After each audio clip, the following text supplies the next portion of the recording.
இப்போ நம்ம எங்கே போகிறோம்னு வச்சுக்கோங்க, கிச்சனு.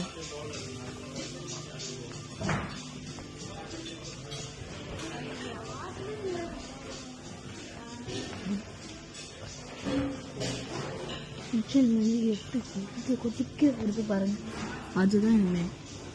இப்போ நம்ம வீட்டில் எப்படி நாசமாக்கி வச்சுருக்கோம், எப்படி க்ளீனாக வச்சுருக்காங்க பாருங்க, அதுதான் நம்மளோட ஆசை. இது எனக்கு ஆசை, என் அம்மாவோட ஆசை. க்ளீன் பண்ணணும் ஆசை.